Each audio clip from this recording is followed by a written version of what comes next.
नमस्कार, big debate में आपका स्वागत है। मैं हूं अमित कुमार। कल यानी 7 मई को देश भर में लोकसभाओं की 93 सीटों पर वोट डाले जाएंगे। इनमें मध्य प्रदेश की 9 सीटें भी शामिल हैं। बीते चुनाव में एमपी में 28 सीटें जीतने वाली बीजेपी ने इस बार क्लीन स्वीप का प्लान तैयार किया है, लेकिन बीते 2 चरणों में हुए कम मतदान ने कांग्रेस की उम्मीदें बढ़ा दी हैं। राजनीतिक दल अब हवा के रुख भांपने में लगी हैं। ऐसे में जब प्रदेश में गर्मी ने भीषण रूप लेना शुरू कर दिया है, एक बार फिर राजनीतिक दलों की कोशिश रहेगी कि वो ज्यादा से ज्यादा मतदान करा सकें। तीसरे चरण को लेकर पार्टियों की क्या है तैयारी और क्या है उनके दावे, आज हम इसी पर चर्चा करेंगे। लेकिन उससे पहले एक नजर उन हॉट सीटों पर कल जहां मतदान होने हैं। मध्य प्रदेश में लोकसभा चुनाव के तीसरे चरण की 9 सीटों पर कल वोट डाले जाएंगे। तीसरे चरण की 9 सीटों में से राजनीतिक पंडितों की नजर 4 सीटों पर है। यहाँ राजनीतिक दल भी हवा का रुख भांपने में लगे हैं। ये सीटें भिंड, मुरैना, ग्वालियर और राजगढ़ हैं। भिंड, मुरैना और ग्वालियर में जातिगत समीकरण हावी है, जिसकी वजह से चुनावी नतीजों का पलड़ा किसी भी तरफ झुक सकता है। वहीं राजगढ़ में दिग्विजय सिंह के मैदान में उतरने से अब मुकाबला एक तरफा नहीं है। राजगढ़ का सियासी ग्राउंड कांटे की टक्कर का बन गया है। यहाँ दिग्गी की किलेबंदी करने खुद गृह मंत्री अमित शाह ने कमान संभाली थी। उधर मुरैना सीट पर कांटे की टक्कर है, तभी यहाँ खुद पीएम मोदी, प्रियंका गांधी और मायावती भी चुनावी सभाएं कर चुकी हैं। इसके अलावा बीते 35 साल से बीजेपी के कब्जे वाली भिंड सीट पर राहुल गांधी भी जोर लगा चुके हैं। इसके साथ ही गुना शिवपुरी सीट ज्योतिरादित्य सिंधिया के चलते हॉट सीट बनी हुई है। गुना सीट पर यूपी के सीएम योगी आदित्यनाथ भी सभा कर चुके हैं। यहां से एक बड़ी जीत दिल्ली में सिंधिया का सियासी कद और बढ़ा सकती है। अगली हॉट सीट विदिशा है, जहां दिल्ली से आए किसी स्टार प्रचारक ने मोर्चा नहीं संभाला। शायद बीजेपी को लगता है कि शिवराज खुद पार्टी के ब्रांड एम्बेसडर हैं। बहरहाल यहां से सीएम मोहन यादव ने शिवराज के पक्ष में विशाल जनसभा की थी। उधर ग्वालियर में बीजेपी के भारत सिंह कुशवाहा का मुकाबला पूर्व कांग्रेस विधायक प्रवीण पाठक से है। ये सीट भी तीसरे चरण में चर्चा में है। इन सीटों के अलावा भोपाल में प्रत्याशी आलोक शर्मा के लिए पीएम मोदी ने खुद रोड शो किया, तो सागर सीट पर बीजेपी के राष्ट्रीय अध्यक्ष जेपी नड्डा ने पार्टी के लिए वोट मांगे। बहरहाल चुनावी शोर बीते दिन थम चुका है। आज की रात राजनीतिक दलों समेत प्रत्याशियों के लिए इम्तिहान की रात होगी। कल सुबह सूर्योदय के साथ ही लोकतंत्र के सबसे बड़े पर्व के तीसरे चरण की शुरुआत हो जाएगी, जो ये तय करेगी कि भविष्य में किसका सियासी सूर्य उदय होगा और किसका अस्त। Bureau report, Swaraj express. चर्चा आगे बढ़ाते हैं। हमारे साथ मौजूद हैं बीजेपी प्रवक्ता दुर्गेश केशवानी, कांग्रेस प्रवक्ता रोशनी यादव, वरिष्ठ पत्रकार गौरव चतुर्वेदी। बहुत बहुत स्वागत है आप सभी का।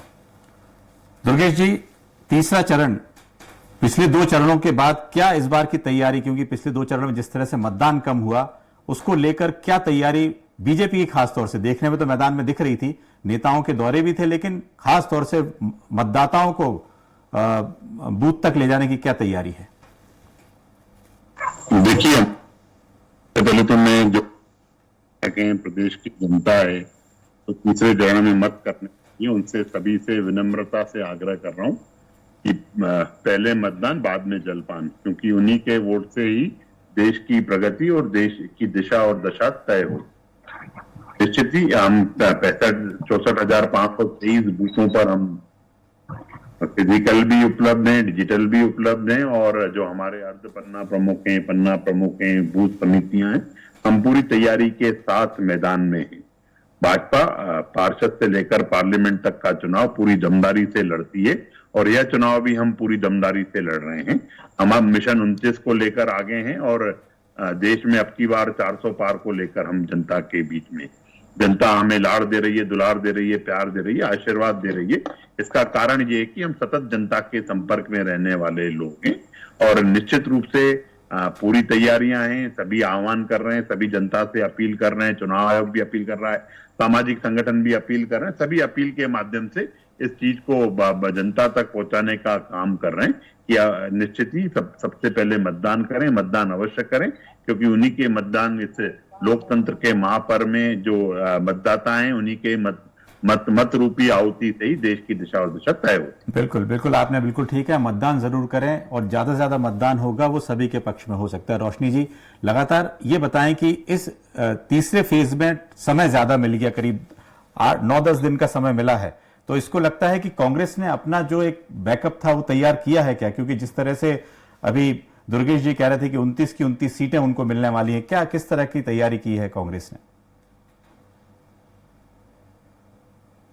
करना चाहूंगी, चूंकि मतदान है तो हम सब पहले तो तंत्र के इस महापर्व को मनाने की मैं सभी प्रदेशवासियों को ढेर सारी शुभकामनाएं देती हूँ और आपके चैनल से उनसे निवेदन करती हूँ कि भारत देश में एक सुरक्षित वातावरण बनाने के लिए, संविधान और लोकतंत्र को सुरक्षित करने के लिए, उसे बचाने के लिए सब अपने घरों से निकले, बेरोजगारी और महंगाई को कम करने के लिए, इस लड़ाई के लिए, चूंकि ये केवल कांग्रेस परिवार की लड़ाई नहीं है, ये पूरे देश की लड़ाई है। तो आप सब जो है पूरे मेरे मध्य प्रदेश के और देश के सभी मतदाता ज्यादा से ज्यादा संख्या में वोट करने के लिए निकले। पहली प्राथमिकता हमारी ये रहेगी, क्योंकि अगर हम 2 चरणों पे नजर डालें तो बहुत ही कम परसेंटेज हुआ है और जहां लोकतंत्र में आवाज उठाने के लिए अगर हमें मजबूती चाहिए और चूंकि जो सरकारी संस्थान भी होते हैं, जिस प्रकार से आज हम उनको देखते हैं कि किस प्रकार से सत्ता पार्टी भारतीय जनता पार्टी उनका दुरुपयोग करके जो एक पूरे प्रदेश में डर भय का जो माहौल है, तो मुझे लगता है कि मतदाताओं को बहुत तेजी से निकलकर और कांग्रेस के कर्मठ कार्यकर्ता घर घर जाकर हमारे जो मैनिफेस्टो में हमने जो 5 न्याय की बातें कही है, वहां हम महिला न्याय की बात करते हैं, युवा न्याय की बात कर रहे हैं, किसान न्याय की बात कर रहे हैं, हिस्सेदारी न्याय की बात कर रहे हैं, श्रमिक न्याय। तो ये जो हमारे न्याय को लेकर के जो मुद्दे हैं, मुझे लगता है कि वो जनता तक पहुंचे हैं और आज देश में जिस प्रकार से प्रदेश में बेरोजगारी, महंगाई लोगों पे जिस प्रकार से हावी हुई है, मुझे लगता है कि इस बार का चुनाव बहुत ही देखने लायक होगा, क्योंकि जब भी आपने देखा होगा कि वोटिंग परसेंटेज बढ़ता है तो ये भारतीय जनता पार्टी का दावा रहा है कि हमारी सरकार सत्ता में आती है। तो मुझे लगता है इस बार उनको चिंता ज्यादा करनी चाहिए कि जब वोटिंग परसेंटेज जिस प्रकार से घट रहा है तो वो लोकतंत्र के बचाव के लिए तो संभवतः चिंताजनक है।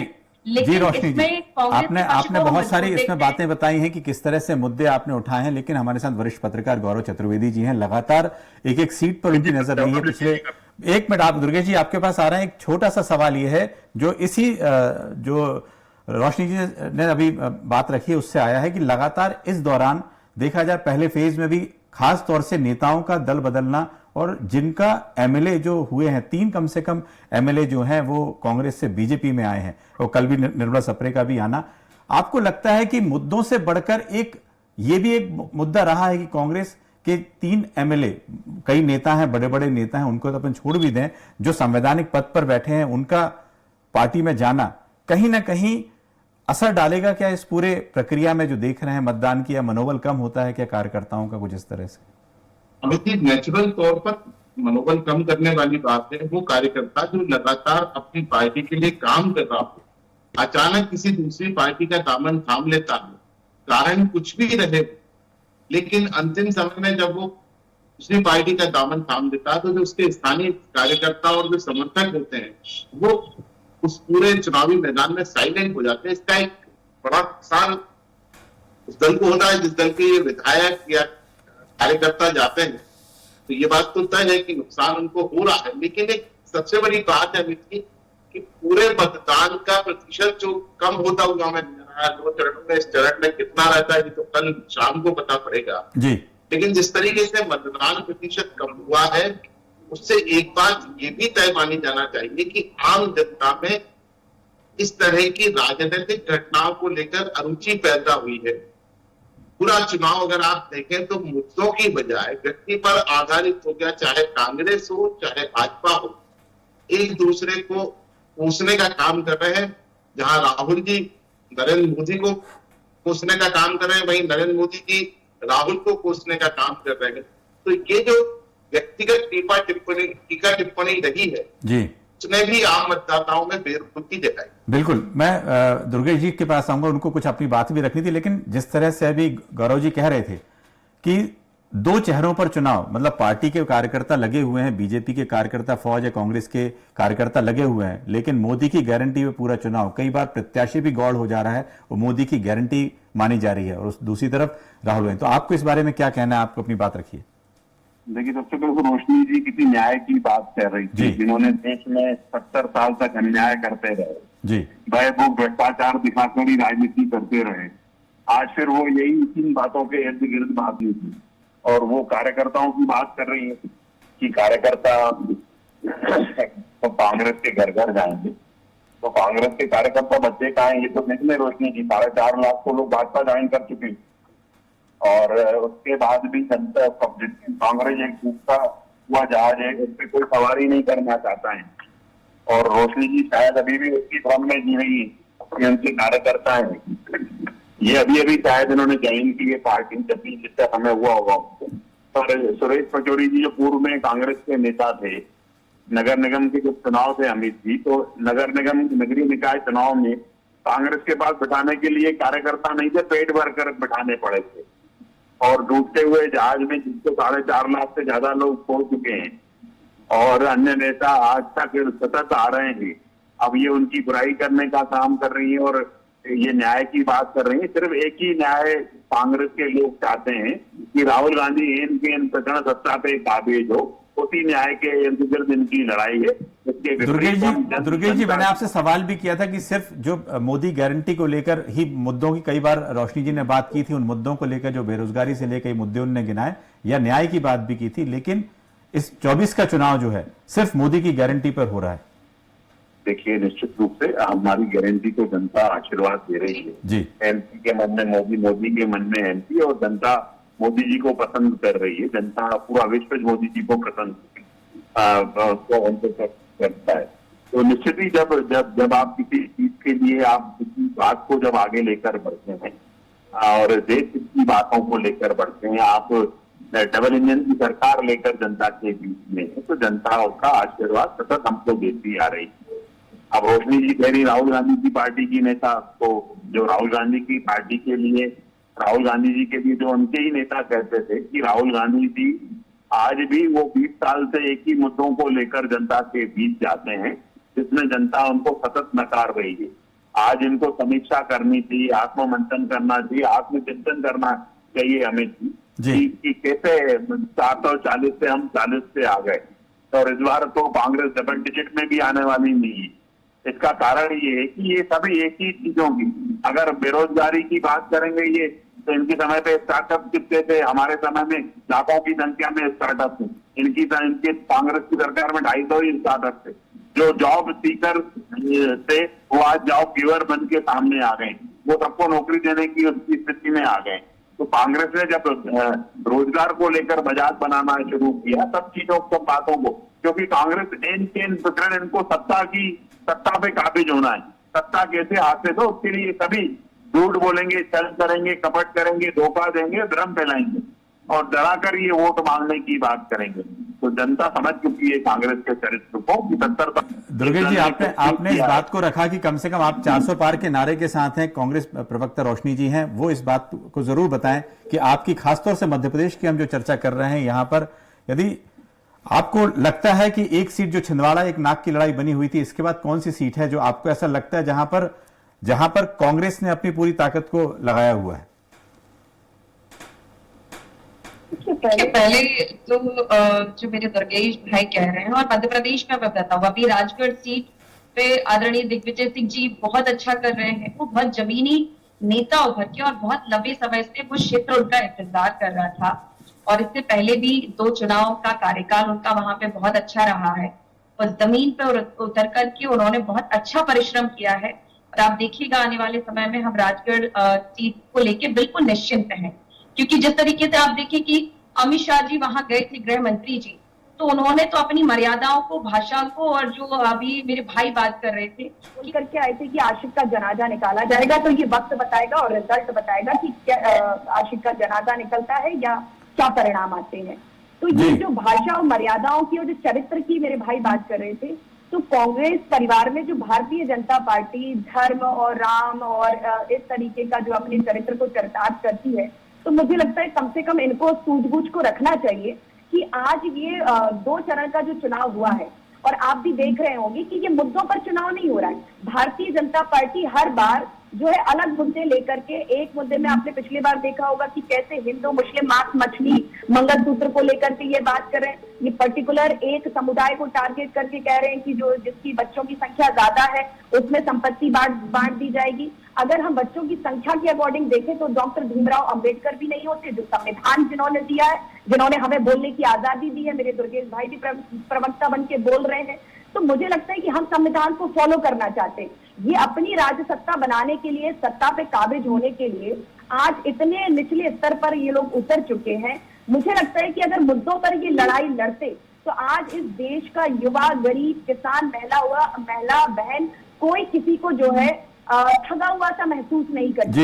लेकिन आज ये मुद्दों पर नहीं रहते। बिल्कुल रोशनी जी, आपने बात रखी है कि जिन तरह मुद्दों पर चुनाव लड़ना चाहिए, लेकिन गौरव जी हमारे साथ हैं, उनसे तो एक सवाल ये है, लगातार गुना हो, हम हर जगह टक्कर दे रहे हैं, चाहे हम भिंड की बात करें, मुरैना की बात करें, ग्वालियर की बात करें, गुना की बात करें। गुना में आप देखिए इतना बड़ा इन्होंने चेहरा उतारा, पिछले बार वहां की जनता ने उनको नकारा था। आप दोबारा जो है अपनी अभिमान की जो है संतुष्टि के लिए आप वहां चुनाव लड़ रहे हैं, और वहां चुनाव जीते हुए सांसद को आपने टिकट नहीं दिया। तो ये समझ में आता है कि भारतीय जनता पार्टी की किस तरह की पॉलिसी है। मुझे लगता है कि इनको चरित्र पर बात नहीं करनी चाहिए, क्योंकि आज रोशनी जी आपने लगातार इसको कहा है कि जो मुद्दे हैं मुद्दे को भटकाया गया है। लेकिन हमारे साथ जो वरिष्ठ पत्रकार है गौरव जी आप लगातार चर्चा को भी सुन रहे हैं। आपको लगता है कि इस बार जो मुद्दे हैं मध्य प्रदेश के लिए, खासतौर से जो रोजगार की है, महंगाई के हैं, उन मुद्दों के ज्यादा हावी जो है मोदी की गारंटी वाला जो मुद्दा है वो ज्यादा हावी है। और जो हमारे पास इस समय देखा जाए 3 जो वीआईपी सीट्स है बहुत ज्यादा है, जिन पे चर्चा भी हो रही है, चाहे वो राजगढ़ की सीट हो, विदिशा की सीट हो या गुना की सीट हो।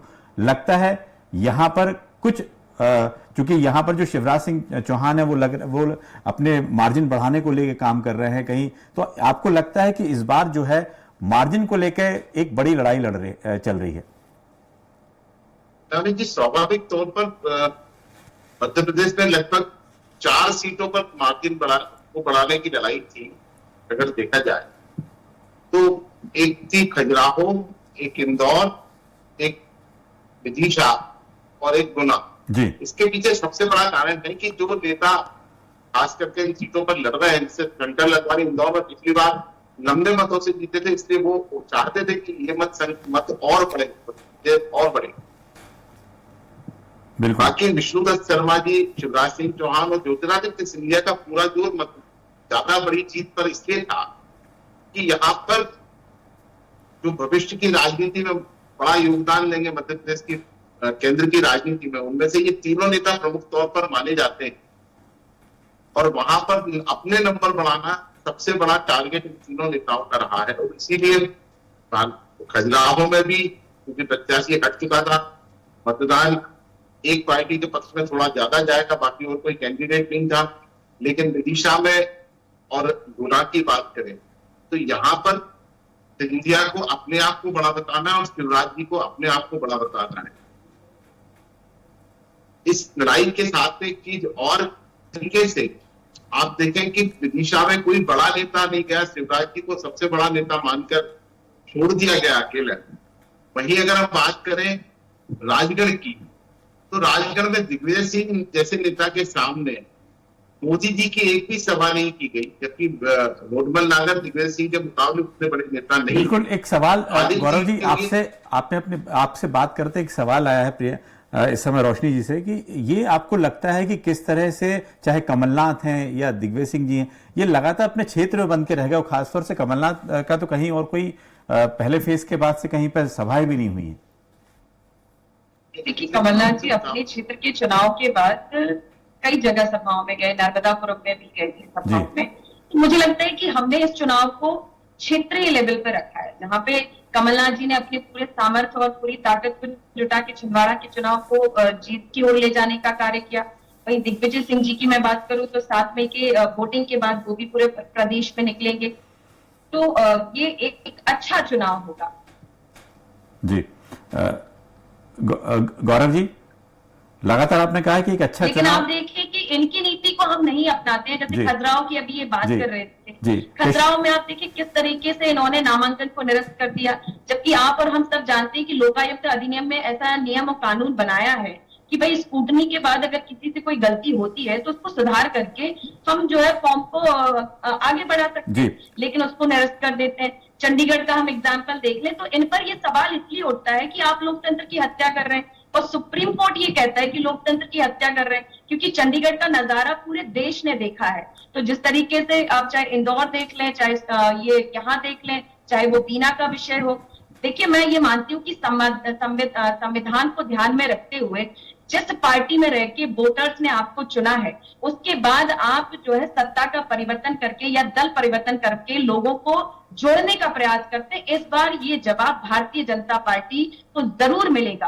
क्योंकि इस बार ये जो 70 साल की बात कर रहे थे, 70 साल में जरा मुझे बताएगा, 70 साल तक कांग्रेस, जब डॉक्टर मनमोहन सिंह जी थे तब वो मनरेगा स्कीम लेके आए थे जिसमें लाखों करोड़ों मजदूर और गांव के तबके के लोगों को मजबूती मिली थी, उनको रोजगार मिला था, उनको समझ में आया था कि रोशनी से हम अपने गरीब परिवार को चला सकते हैं। दुर्गेश जी एक सवाल ये है, अभी लगातार बात ये हो रही थी कि लगातार इस बार का जो तीसरा फेज है, जो नेताओं का पहली प्राथमिकता ये है किस तरह से मार्जिन बढ़े, चाहे विदिशा की बात करें, हर इस बार नेता जो है मार्जिन बढ़ाने की बात कर रहे हैं बीजेपी में, और उस हिसाब से जो मेहनत की जा रही है, लगता है कि वोटिंग परसेंटेज में यदि कहीं कोई गिरावट आती है, जिस तरह की वैसे इलेक्शन कमीशन ने काफी तैयारी कर रखी है, तो उसका क्या असर देखने को मिलेगा?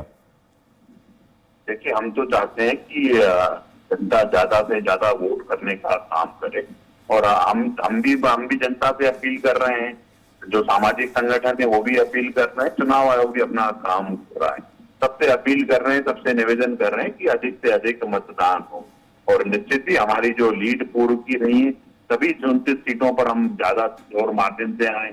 अभी रोशनी जी चरित्र की बात कर रही थी, तो कांग्रेस का चरित्र तो अभी जीतू पटवारी जी ने बता दिया, कैसे दलित महिला का अपमान किया जाता है। ये दिग्विजय सिंह जी की जो बात कर रही थी, वो अपने साथी सांसद को, रोशनी जी मैंने गंभीरता से सुना आपको, मैंने गंभीरता से सुन लिया आपको पूरा, मेरी भी बात आ जान दीजिए, लेकिन उन वोटों को आप नहीं बढ़ा पाए, वो कम हो रहे हैं। आप ये मत बताओ कि आप राहुल गांधी की पार्टी की नेता और बीच में इंटरप्ट करने का। मैं बिल्कुल हूँ, क्यों नहीं बताऊँ, मैंने गंभीरता से सुना आपको अमित जी, मैंने जी बिल्कुल, आप अपनी बात रखें, डिबेट का वक्त भी हो रहा है। दुर्गेश जी अपनी बात जल्दी रखें जी। देखिए, जीतू पटवारी जी ने जिस तरह से दलित महिला का अपमान किया, अपनी साथी विधायक उनकी मंत्री रही उनके समय पे, तब भी उन्होंने अपमान करने से कोई बाज नहीं आए, और जीतू पटवारी आदतन ये है इस चीज से। इससे पहले भी आप देखेंगे जब दोनों साध्वी मिली थी, साध्वी प्रज्ञा भारती जी, उमा भारती जी, तब भी उन्होंने वासना का नाम देकर उस बात को किया था कि राजनीतिक वासना की शांति के लिए मिला। रोशनी जी आप 30 सेकंड में अपनी बात रख सकती हैं, इसके बाद हम डिबेट का वक्त चूंकि खत्म हो। रोशनी जी ये जो चरित्र की बात कर रहे हैं, तो सबसे बड़ा सवाल उठता है कि ब्रजभूषण जैसे व्यक्ति जो भारत देश की बेटियां गौरव होती हैं, उनको ये हटाने का काम नहीं करते, इनको दबाव में उनके बेटे को टिकट देना पड़ता है। चलिए डिबेट का वक्त चूंकि खत्म हो रहा है, आपको बताएं कि कल जो है मतदान होना है, और जो इलेक्शन कमीशन ने जो तैयारी की रखी है और पार्टी की तरफ से जो तैयारी, उससे मतदान ज्यादा से ज्यादा हो। आप सभी मेहमानों का बहुत बहुत शुक्रिया। बिग डिबेट में इतना ही, दीजिए इजाजत।